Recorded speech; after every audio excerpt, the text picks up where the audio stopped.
Are they ready? You ready? Okay.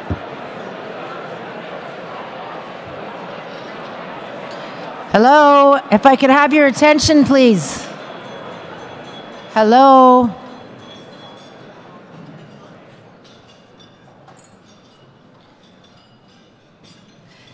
Ladies and gentlemen, please join me in welcoming our webcast viewers. My name is Gillian Riley, President of the Canadian Club of Toronto and your host. Viewers, thank you for joining us. Nos téléspectateurs, merci de vous joindre à nous aujourd'hui.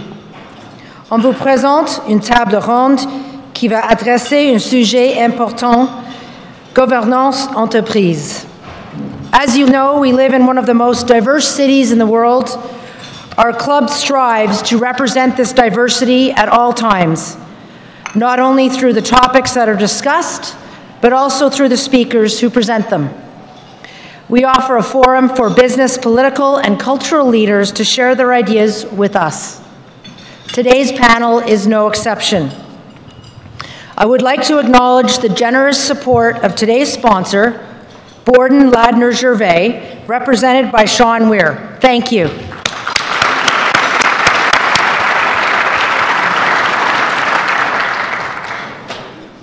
I would also like to recognize the youth and young leaders who have joined us today, thanks to Blair Franklin Capital Investment. And the attendees today are from the Rotman School of Management. Maybe you could just stand up.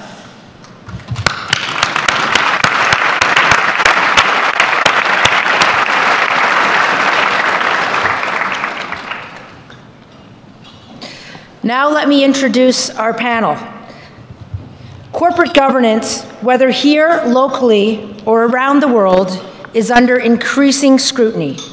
Issues that directors face include transparency in decision-making, sustainability, information security, and diversity. We look forward to hearing from our panel, and joining us are Dr. Heather Munroe-Blum. Dr. Blum serves as chairperson for the Canadian Pension Plan Investment Board and is principal president emerita of McGill University. She holds a number of corporate directorships, including director of the Royal Bank of Canada, where she chairs its corporate governance committee. Some of her other corporate roles include director and vice chair of the Gardner Foundation. Tom O'Neill. Tom is chairman of the board of Scotiabank and the retired chair of the board of PwC Consulting.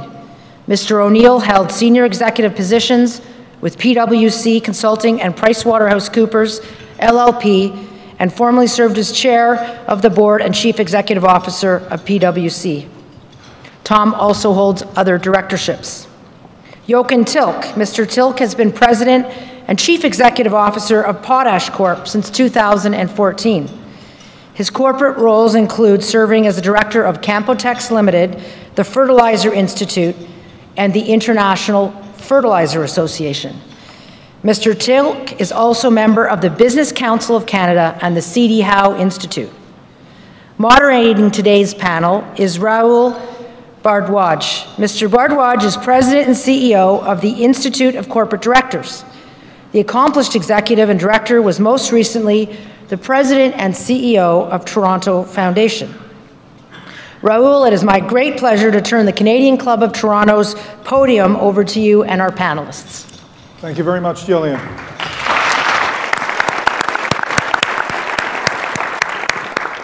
And welcome, everybody. We're very fortunate today to have with us three very seasoned directors, and I think that's the right term they use these days. And seasoned, they're going to be bringing some wonderful perspectives on the future of corporate governance.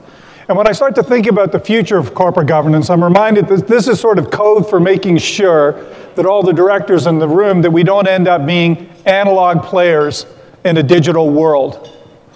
Because things are changing really fast. And we could spend the whole afternoon here talking about what the future of corporate governance is, but what I really want to do is to tap into some very real experience that these seasoned directors have had. I'm going to start with Heather today.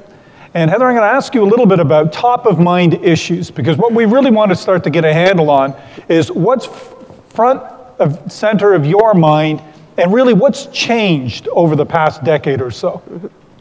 Thank you very much, and let me thank you, Jillian, and through you, the Canadian Club, for the opportunity to be here today. It's a terrific theme, and when you say top of mind, there's lots to think about. If I go back in my mind to when I first joined corporate boards in the early 90s, it's a total change, I would say, from the considerations. You know, moving, just one example would be moving from audit to risk. And thinking about the very multidimensional way that boards have to deal with risk today. Talent, of course, is a top consideration, attracting and retaining the best talent, both to management and to boards. But I would say, and it maybe fits with my background, one of the real special considerations for today, I think, is board culture. And that goes really from considerations of who's on the board and diversity, something that I'm sure we'll talk about on this panel, through to the relationship between the board and management, understanding the difference between managing and governing, and then some of the initiatives, and I think very effective ones, to really create a culture in a board that allows for deep engagement on the issues that really should be grappled with by boards, and that we must grapple with in an open and direct way in order to do our duty. Tom, you seeing board culture as a big issue you've been working through? I think board culture is critical because, and particularly the tone from the top, which is board culture and CEO and team culture. And when culture's right, good things happen, and when it isn't, you can see the train wrecks. So that is a fact. The other thing I would add to Heather's point was that I go back, I started in 2003 in boards, and then it was SOX was all consuming for publicly listed companies. And nowadays it's kind of a yawner, it's built into the system. Then we went into the say on pay and the remuneration of CEOs. Now we have the MD&A in a proxy is almost as long as the annual statements. It's getting crazy. But I'd say today what we're looking at, I think, as emerging issues is cybersecurity for one, absolutely, for all companies, not just financial institutions. And for financial institutions, the pain of breaking laws in the AML and ATF, anti-money laundering and anti-terrorist financing is huge. So we have to be extremely careful in that milieu. And I think that affects all financial institutions in the world, not just here in Canada. But on culture, if you go back to that, that really is the mainstay, I think, if you've got the right culture. For sure. Yeah. So let's dive just a little bit further on the cyber for a second then. Yeah. Can we give a little bit of context now? When we were looking at cyber risk and you're evaluating cybersecurity, how much time are you spending on it? What's different now than, let's say, would have been 10 years ago? Are you asking me? Yeah. Well, first of all, 10 years ago, I don't think cyber existed. I could be wrong, but if it did exist, we certainly weren't aware of it at the board level. But at the bank, I can tell you that it's serious business. And 2 years ago, Brian took the board and the senior management team down to Silicon Valley so we would get a better appreciation for what some of the issues were. And we made tours of various institutions, including fintech disruptors at Andreessen Horowitz. And two things of my observation. One is I felt better coming back than I went going down, because I think we were doing things the proper way and properly staffed. So I felt a lot more confident about the issue. But the fact is that there's very few people who understand it. And it's really hard, I think, to get board members who are steeped in the issue itself. We were lucky to get one, but I think any company, whether you're in financial institutions or otherwise, cybersecurity is something else. I think the Bank of Bangladesh theft last February, I think it was, 90 million US disappeared through the SWIFT system and was vaporized in seconds. And happily, the clerical error was made and the second one was caught and shut it down. But that 90 million is missing. It's crazy. You can guess where it went, but you don't know. Right. Jochen, I know that cyber's front and center of your mind as well. Yep, very much so. And maybe say a very quick introductory comment. So I come from the commodity business, and which is very cyclical. And we also, I think, traditionally thought, well, there's other targets where people may go to first, because what can anyone profit or benefit from when you go to a commodity company. As companies get bigger, and I come from a company that is in the process of getting bigger through a merger, all of a sudden becomes a reality. We're also putting two boards together to become one board, and front and center is what our top priorities in cybersecurity comes up. I'd like to connect 2 points that were made, which I think are really interesting. One is culture, the other one are the subjects. And I found, my experience, first time I saw that was safety, when people said, well, safety is not just a program. It's a culture that you need to create, and how do you do that in the board, management, in the companies? And I find more recently that cybersecurity is very similar. It's not much about, not only about programs that we're intended to follow, but it's about a culture that we're trying to create. And I think I see that as a bit of a shift, a good one. So let's just, on that cyber point though, I think, can we give the group here a little bit of order of magnitude of not only how big it is for you at the board, but how big a risk is it? How much are you getting pinged through cyber? Yeah. Is this massively growing? Could you give an order of magnitude to this at all? In terms of the impact on, the financial impact? Exactly, or the hacks that you're getting. Yeah, I think they're very different. I'll give you some examples that we deal every day. The most common is this perpetual phishing, which goes what you find in your email accounts and your phone, and that's just perpetuating. There are thousands, 10,000s a day, and my colleagues here would have the same.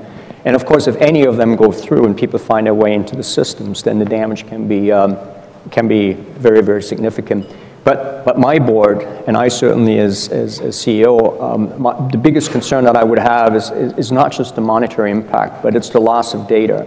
It's the breach of privacy. It's the credibility we have among our employees. I mean, I see one of the utmost responsibility that we have is to protect our employees, protect our stakeholders, and protect our customers. And if that data leaks out, you can't even measure the numbers. It's in the billions. So I think that's the greater risk than trying to capture one particular incident. And that is the number one concern that we have, is that we breach that trust that we have, which is really, I'd say, one of the most important credentials that make us a successful company. Yeah, maybe if I could speak to this issue, I think it's worth thinking, first of all, about technology risks across the board. Cybersecurity is one piece of that, but in fact, having systems that are effective is really important. And you asked, Rahul, how much do we engage at the board level? And I would say both at CPPIB and RBC, very much. Just to go back to the financial institutions example, RBC was out in front on technology developments in client services, and we have a CEO who came out of retail, having led some of that. We engage, I would say, virtually at every board meeting on some element of technology risks, and any company that doesn't see an exponential increase in the approaches to breaching security from a cybersecurity point of view isn't equipped to actually assess what's happening there. So having regular reports on the diversity and quantum of attacks, and then your capacity to respond effectively to them is really important. So there's almost a new audit function from a board perspective to be engaged on that. I'm struck by what Tom said earlier. If 10 years ago it didn't exist and now these are perpetual attacks, that just goes to speak to how much change is taking place in terms of what the board has to engage with and focus on. But it also touches a little bit on board culture and composition, which you were touching on earlier, about how do you make sure as a board member you stay current on these issues. And as leaders on your board, what are you thinking about in terms of the diversity of your board to not only address these emerging issues, but these issues that we can't imagine right now, but 10 years, you've got a little bit of a flavor of what they could look like? So maybe I could start on that, Rahul. I think number one is it is on every board agenda. And on the quarter ends, when we're doing our risk review, the cybersecurity and IT issues are firmly embedded in the risk culture and in the reporting back on exceptions. And I would say this to our participants. One thing we did learn in our simulations with a consulting firm who happened to be from Israel is the distance between a near miss and a catastrophe is about this wide. It's not like the Pacific Ocean. And so you really have to pay attention to the near misses to be sure you've got it. And so quarterly we would review all that. I would say that the financial institutions in Canada in the aggregate are getting billions of whacks per month. There's no question in my mind about that. And you've got to stop them all or you could get into some difficulty. The second point I'd make is on the simulations themselves. I think we've run 3 or 4 simulations that I'm aware of. I'm looking at someone who's nodding, so I'm on safe ground. And I think we learn every time from those simulations. We get better and better and better prepared. So for example, in our bank, we've had a lot of experience with natural disasters. If you think of our footprint, I think we got to get the same level of expertise on cyber issues as we do on that. One other comment, couldn't agree more with my remarks by my colleagues. When you always prepare, I think, there's no unique readiness, but when you do go through a transaction or you go through an event that is publicly known, you are becoming a target inevitably. And if you're a global company or you're globally active on the globe, which we all are, then there are certain parts of the world you have to accept it's not just a probability, it's a certainty. And every action you take either in that country or you'll be exposed to it. And so the uniqueness of moving and acting in an environment where you almost know with certainty that it's not just a risk, but it's an exposure that we have as a company, it makes it difficult because there's a necessity of caution that cannot be an inhibitor of being transactional, but on the other hand, you have to be smart about it. And I think that boards, when they look at anything from a transaction or an event, always do that, as Tom was saying, in the context of risk. And that risk is inevitably cybersecurity. So it's not just, today we talk about cybersecurity in the audit committee or whatever, but so here's a transaction or here's an event. Let's just carve this out as a risk and look at that. Yeah, maybe I'll go back to the origin of your question, last line of question, and think about what's required in a board in order to think about not just cybersecurity, but a pantheon of new risks. You think of the geopolitical contexts that our corporations face when they go out of country to do business, and we're all associated with companies that do that. And I just separate out, back to board culture, sort of, there's a structure to board, and long-standing boards have had a board matrix where you look at the competencies, the skills and experiences that you want to see in the directors that you have, and you look for some fit. But culture is really about the way the members, representing a diversity of experience and skills, come together to work on managing risks and also supporting management in realizing opportunities consistent with the prime business mandate of the enterprise. And I say, and Tom, you alluded to this in your opening comments, when the rubber hits the road, and there will always be tough moments for a board, having the capacity to sit with each other, trust each other, have comfort between the board and management, some sense that there is a real transparency, that when we meet for our board meetings, we're dealing with the right issues, not traditional issues, is all really key to having a successful capacity to govern for risk. And I'd say, notwithstanding all that, maybe a silver lining to the complexity that we work with is it really argues against complacency.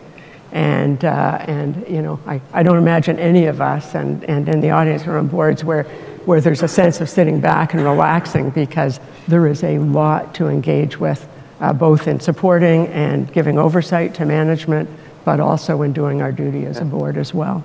That's a great place, or a great segue into, we've sort of touched on elements of risk already. If we flip that for a moment, perhaps some ideas about what are your boards doing to enable innovation. Mm-hmm. So in some cases it's about competitive threats, others it's about just doing it better.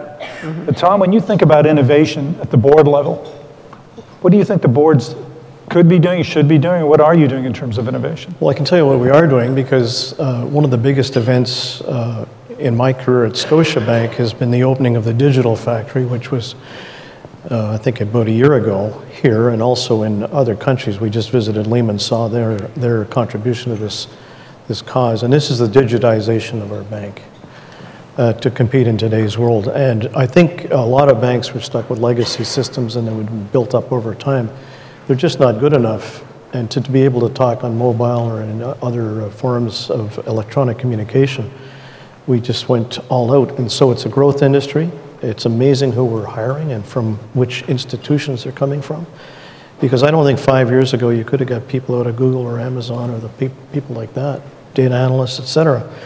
So that's one part of our innovation concentration is digital technology. Jochen.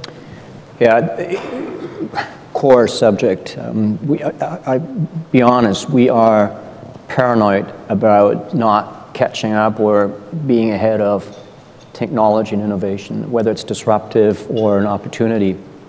You know, we make a product that is desperately needed around the globe, but there is plenty of research that looks at alternatives, and we are quite realistic. Not that we anticipate that, so I'll qualify my comment here, but what if you wake up the next day and someone invented a product or a technology that displaces that specific product? And it could be, maybe in the future, it could be reality, but it's equally an opportunity for any company. If you're part of it, you can certainly take that opportunity and grow as a company. I'd say two things that as a board we do. One is to incorporate technology and innovation and strategy. So as management presents the strategy process or document, which is really the final evidence of how we plan ahead, innovation and technology has to be a part of that. It cannot be a sidebar, it cannot be a marginal topic, it has to be front and center. And then I think the second is that the board can and does become an enabler through education of directors, through enabling management, everything from ensuring that it's incorporated in annual budgets, that the organizational chart is structured so that innovation technology has its place. But I have to say it must be front and center. Yeah, just very, very quickly, I guess, you know, with the three corporate boards, I'm associated with CPPIB, RBC, and CGI Group. I'd say innovation is happening in talent recruitment and management. It's happening certainly on the digital side, looking at other forms of disruption. Maybe just to focus on the governance side of it, one of the things, if you think back to the turn of the century into the new millennium, there was a lot of skepticism about doing board offsites. And they're often kind of looked at as boondoggles, and you know, they varied in the extent to which they served a business purpose or not. I would say today, for any company board on which you sit that is doing global business, if the board isn't doing global offsites, we're not able to really have our finger on the pulse of both the risks and the opportunities, and frankly, how performance is being managed. And I'd say that's really re-emerging as a kind of innovation from the governance perspective. It's also, as we all know, if you're traveling together as a board, that's a real reinforcer of the chemistry of the board and our knowledge of each other. It's also a great opportunity to get to know your employees out of the country and to have interaction with the senior management team. So we'd spoken earlier about board culture. Now we're going to touch on corporate culture. I'm going to pick up on one of the questions from the audience, which is, I'm just going to read it because it's so well written. When you consider some of the recent issues that have plagued some companies such as Sears Canada, Wells Fargo, Miramax, what responsibility does the board have? And you can see the elephant in the room there being Miramax and the recent Weinstein episode. That's corporate culture. Connect board culture with corporate culture, and what's the oversight responsibility here, in your opinion? Tom? I think I said at the outset, culture is all important, and I think one famous person said, culture trumps strategy at one point. And so I think the culture of the board and the culture of the company have to be synchronized or harmonious. I can't see a long-standing relationship between a board and a management team that had completely different feelings about the culture of the organization. A couple of thoughts, though, on those events. One of the things that struck me that I hadn't seen elsewhere in my travels as a director, but happened at Scotia, was whenever there was such an issue, and I'm going back now to the whale, you know, and the SocGen and all that stuff, LIBOR fixing, whatever, there would be a time where the management would outline, A, what they think happened, or if they knew what happened, and secondly, what were the controls in place to prevent that or to mitigate that risk within the bank, which I thought was a huge learning exercise for any director because of the complexity of those businesses. And so on Wells Fargo, which is obviously right in our space, we've had at least three board sessions on that whole selling practices. And it started with Wells Fargo and well before the Canadian story broke with the TD. And so I think you got to take a proactive thing. This wine, is it Weinstein? Is pretty fresh, and I'm pretty sure that'll be on our HR agenda at our meeting at the end of this month, because that's serious stuff. And I think it's just starting now. I think that's opened up a whole freedom of people feeling secure in speaking out, which is different. Yeah, it's a growing subject because corporate culture is what in my opinion, defines the success of a company. A company with a great, good culture, however you define it, will be very successful, and we've seen the detriments in the examples that you brought up. I think the challenge from a board's perspective is culture is an abstract term. It's a sum of values that is displayed by a group of people. But how do you put metrics on that, and then as a board go beyond looking at the abstract term, but measure it? And I think there's been great progress where people carve it up and say, well, there are metrics within management, and that looks as management too collegial, is at a highly performance-driven company that does not have the regard for the impact of any action taken.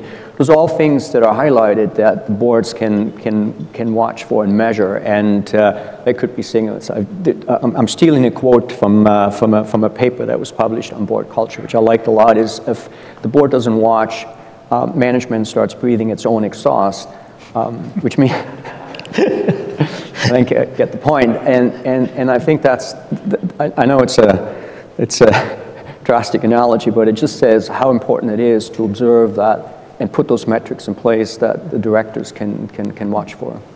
To your question, board has responsibility for corporate culture. I would say there's no denying that, and that really brings an obligation not just to the board as a whole, but to each director to make sure they understand what's happening, to ask questions and to probe, look at the consent agendas, and be proactive in raising these themes. As Tom says, this is a theme that'll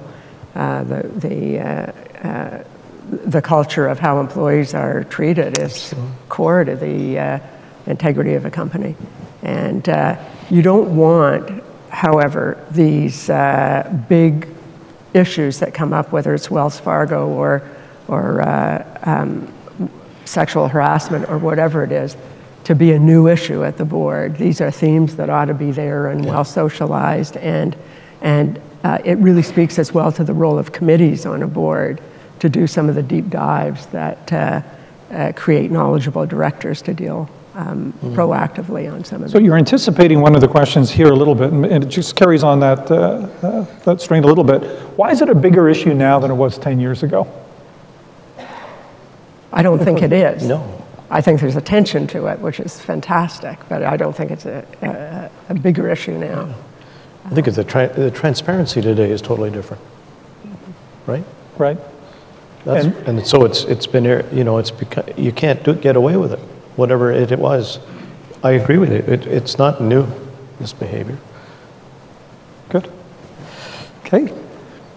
So we've touched on everything from risk, cyber risk, technology, innovation, board culture, corporate culture. That's a lot for any individual to have to engage with, much less a board with this tremendous type of responsibilities for corporate assets and shareholder responsibilities. How does a director on an individual level stay up to date on these things? How do you go about staying current on these issues as they're changing so fast in this complex environment? Well, first of all, a board is like an orchestra, and from time to time, a board member is the lead violinist on a topic. So I think good board composition gives you a depth of knowledge in areas that are critical to the business.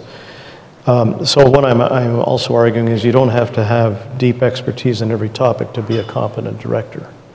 The second is the management team itself. If it's an issue of importance, then it should be an issue of importance to the company, and the company has a lot more resources and talent than the board would have, just in sheer numbers.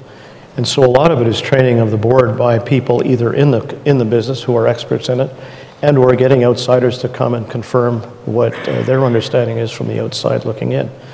And so, for example, these simulations with cybersecurity is an example of how we get some comfort at the board level. You can do the same thing in other topics. So I think the point I'd leave is simply a board member, to be competent, doesn't have to have deep expertise in every topic that comes to the board.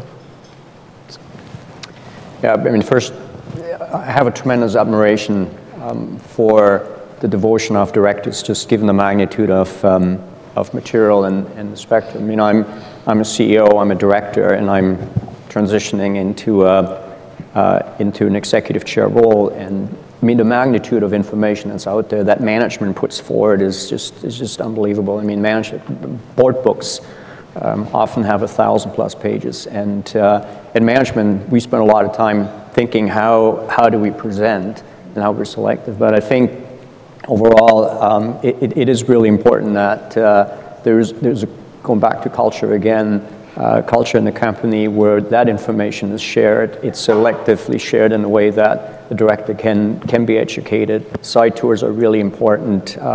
Access to management, I think, is hugely important. The ability of a director to interact, and you know, if there's a CEO who's somewhat defensive about that, this day and age, it's poor governance. But it also doesn't work. A director has to have the ability to really have access to management to stay up to date. And I think that process is so important, because otherwise, you know, the amount of information that needs to be consumed it cannot be digested. Mm-hmm. Yeah, clearly, board education is a requirement now. It's got to be. So things like the director's education program at ICE? Yes, exactly. Yeah. So both within the board and through special opportunities. What a long. So I heard it said recently that it's the job of the board to both appoint and disappoint the CEO. Huh. How do you deal with directors that aren't quite cutting it or aren't as effective as they should be? I mean, this is a challenge. It's one thing to get good directors on a board, but not everyone is going to make the bar. Tom, have you ever had to face that? Yes. And how did you? Well, I go back to Bell. It's a fact. It's not a myth. The Bell deal collapsed. We had 16 directors, and when we emerged from the ashes, we had 5 and built back from there. And I think if you've got an issue, I call it the SPCA chat. Every dog gets one bite. And if it doesn't change, you have to change the director. That's simple. If I could just speak very directly to this, look, ongoing board evaluation is critically important, and you know, boards today must have a process where there's peer feedback, there is chair to director feedback, there is you know, input to the chair, to the chairs of committees, to the directors on committee function, on board function, and I like your formula. I hadn't quite thought about it that way, but there is a moment where you have to say, you know, we can help you. Are you open to learning? And that often works, you know, in this context of new considerations, because there are some new considerations. Cybersecurity would be one. Some of the geopolitical risks that our corporations face. These are new, and no one's going to be an expert in everything. But everybody's actually got to have an ability to engage intelligently on all of these risk parameters. And so giving support to development is really important. But if people don't do their duty, then they shouldn't be on the board. And you can't use term limits or age limits as your rationale. Can't avoid it. No. Yeah, I take, Tom, your analogy of an orchestra, and I think mistakes can and will be made. It's inevitable because you can follow the skill set, but you don't know what the chemistry will look like because there's not enough time in interaction. You'll know it after a couple of board meetings. But to steal your analogy, when you hear a bad violin, you need to fix it. Don't let it go on for too long. I think that would be my point. That when it does become evident, there's not good chemistry, not a good fit, then repair it. So this question that I've got from the audience is a very future-oriented one, which I think is apropos to sort of wrap things up a bit. And that is, how are innovative boards introducing diversity of talent into their culture? And this one is particularly the youth perspective. So this is a generational question. Any thoughts on that, Jochen? Yeah, so just for clarification, is that the diversity of bringing youth in, or is it from a youth perspective on general diversity? I'm thinking it's the former, bringing youth in. Youth in, yeah.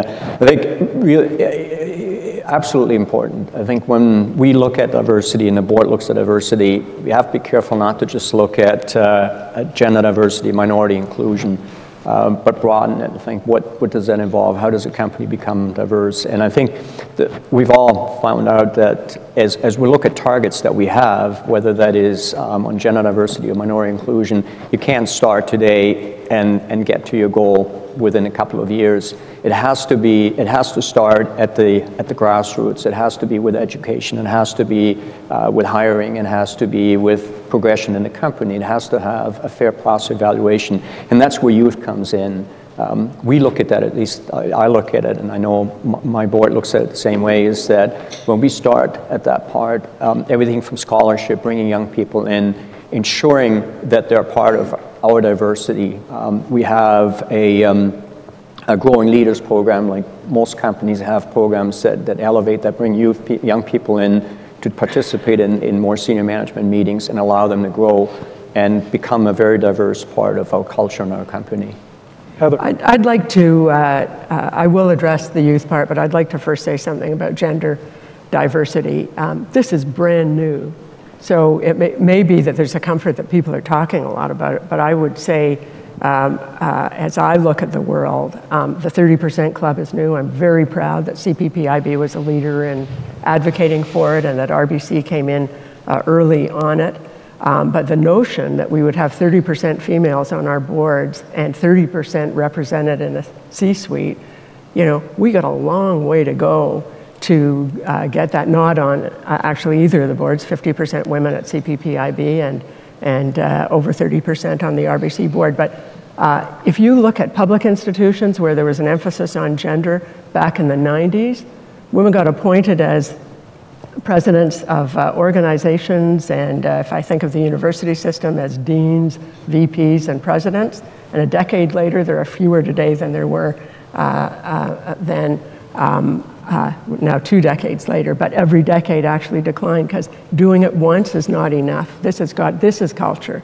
This is at the heart of culture, and it's making it comfortable. And I believe other forms of diversity are going to be very hard to accommodate on a board if you don't get gender right. So I thank you for letting me say that. On youth, as a baby boomer, I would say baby boom generation, we are hogging the slots.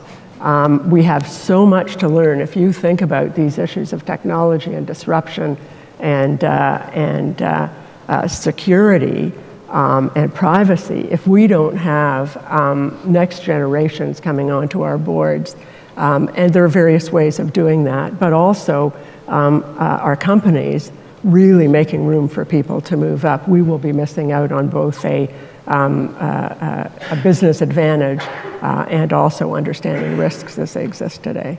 So I'm strongly in support of renewal, and I really think we have to stay the course on gender. Tom, I think you get the last word on this. Well, I believe in diversity of thought, and obviously gender is part of that, ethnic is part of it, and so forth. At the bank, we're blessed because over 50% of our employees are actually native Spanish speakers, and we have a huge amount of talent and young people in the Pacific Rim in particular. I was impressed by how old I felt when I was in Lima because everyone was a lot younger. On the gender diversity side, I'll pick on Loblaw, for example. If you take management appointments or owner appointments off the board, we're at 50-50. And it's a business-driven initiative. It just makes common sense. And if you look at our customers, and particularly in Shoppers Drug Mart, and if you look at our staff, it seems obvious you should be there. Maybe even should be the majority. So I am very firm that it's a smart business initiative to have the gender diversity. While we're members of Catalyst, it's not what drives my thinking. I think it's harder at the CEO suite level than it is for directors. I think if you look, there are capable people to fill a diversity slot at the director level in Canada, and that inventory is growing. I think it's harder in the C-suite only because the people who are up and coming may face life challenges in the sense of being mothers and being away from work for a while. And then they come back and away they go. But there's an interruption largely for the female population. So I think it's harder inside the company than it is at the director level because you're shopping in an age group that's quite different for directors. But building the pipeline. Building the pipeline. Part of. So you use examples. There are two great CEO NEOs that I worked with, Marianne Turcotte-Bell and Sarah Davis, who's now the president at Loblaw. And what's interesting, when they became NEOs and they were in the proxy, suddenly they were in demand as a director. They were just as good the year before, right? I think also companies fundamentally believe today, I certainly do with all my heart, that a diverse company is a better company. And that's how I communicate, and I expect, and my board does communicate as well, that a diverse company is a better company, and everything starts from there. Every year, we have parents bring their kids to school, parents bring their kids to work.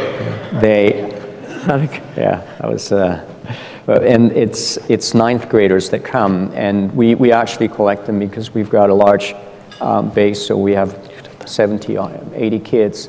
And I speak to them for about half an hour, and it's mostly a very casual Q&A. And this year, for the first time, so these are ninth graders, they're 14, 15 years old, the discussion of diversity and minority inclusion took probably about 15 minutes of that 30 minutes. And I was deeply, deeply impressed. When young girls at the age of 14 asked the question and said, how, Mr. CEO, can you ensure that when I will work for this company, that we are a diverse company? And I think that's all part of it. To the youth question is that as we bring, and I very much look forward to hiring them or the company hiring them, then I think culturally we'll grow so much and get to that objective. What a great place to end this conversation. I told you we could go on all afternoon, but we ended up on diversity, about performance, not conformance. And what a great way to look about the future of corporate governance. So thank you all for your very considered opinions.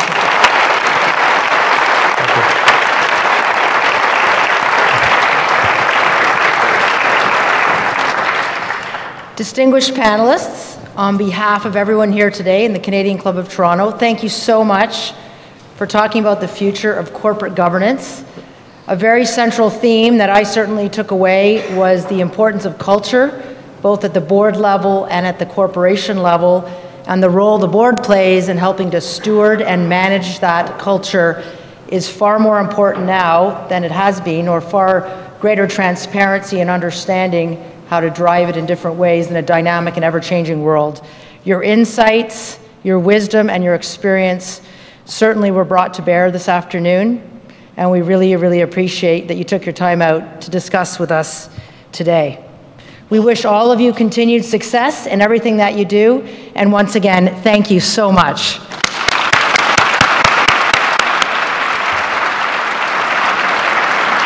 I would like to just thank Rahul. He did an outstanding job at being our moderator today. He clearly has a nice program for any of those that are interested at the ICD. And we're always grateful for your presence and your support of the Canadian Club. So thank you to Rahul as well.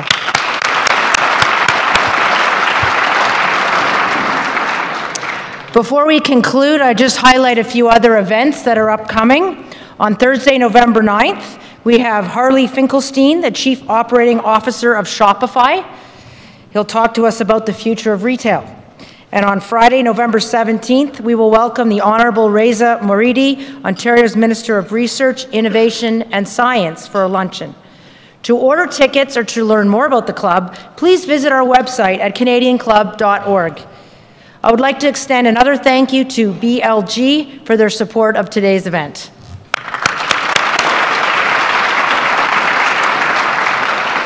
And we would like to thank MediaEvents.ca, Canada's online event space, and VVC for streaming today's event. Thank you all for being with us today. We look forward to having you again soon. Have a wonderful afternoon. Merci et à la prochaine.